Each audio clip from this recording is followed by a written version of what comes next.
Hey everybody, it's Dave Dugdale, learningvideo.com. Some people were asking how I pulled the window and S-Log and all this stuff, that video I did before.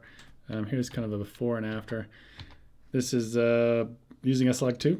And let me really quickly, I'll just play this last part of it for you. It goes pretty quick. Let me move the window up so you can see it better. And this is not really meant to be any sort of tutorial or anything. Just gonna put this on my second YouTube channel. All right, I'm gonna hit play. If it'll play for me. Come on. So I'm grading the skin first. I graded the window separately. Soften the skin. And there's a difference between S-Log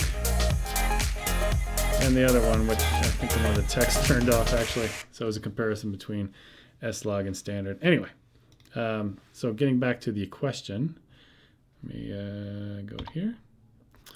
And so what we got our face. What I'm going to do is I'm going to turn these off one at a time. So basically what I did here is I, put this on here. Let me bring this down here so you can see a little bit better. It's kind of hard.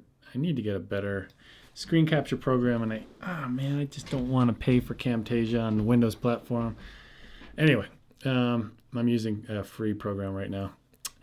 So the face. So basically what I did here in S-Log 2 is I graded this for the light that's hitting me, and the contrast and everything. Got that the way I wanted to look at it. In fact, so basically you see here, there's a contrast curve, and I did some other stuff that you can't see off on the side. And then I use a parallel mixer. I've seen Matt Scott do this before. I've never used it before. This is the very first time I've tried it. So turn that on. You can see here's the window. So basically what I did here is I applied a LUT. And it's an S-Log 2 LUT at a -2 stop exposure. So it brings everything down. And then on top of that, let me go here. You can see the curve that I created for outside the window.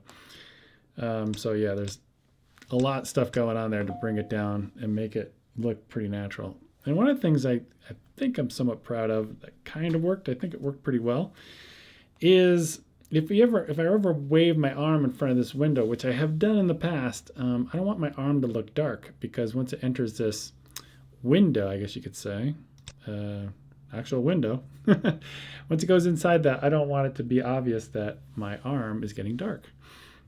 So what I did is I used this qualifier, and the important part right here is the luminance. And if I actually turn this on, you can actually see what I was keying on that. It was mostly just the brightest object. So this darker sleeve that I have here, when it's in that window and my hand is waving around, you won't notice that. So let me actually, if I can go a little bit farther down the clip, you'll actually see me wave my arm, like right here. You see how it doesn't get darker right there? You still see the highlights, and pretty much I don't see it getting that much darker, so I thought that worked pretty well. Again, I'm not a grading expert here. This is the first time using that parallel mixer. Real quick, I just turned on the skin softening, so I do have some blemishes on my skin, especially living in Colorado with the sun. So here's before and a little softening, just a little softening. And I played around with the color a little bit too. And then on the last one, I just sharpened the non-skin areas ever so slightly right there. That's pretty much it. All right, hope that helps answer anybody's question. Again, I don't know. I am no expert here. And actually, I was working on something totally different, which didn't work out using this chart, because I'm trying to really create a way for people that own Sony cameras and are somewhat frustrated by the color that Sony gives compared to maybe they had Canon before.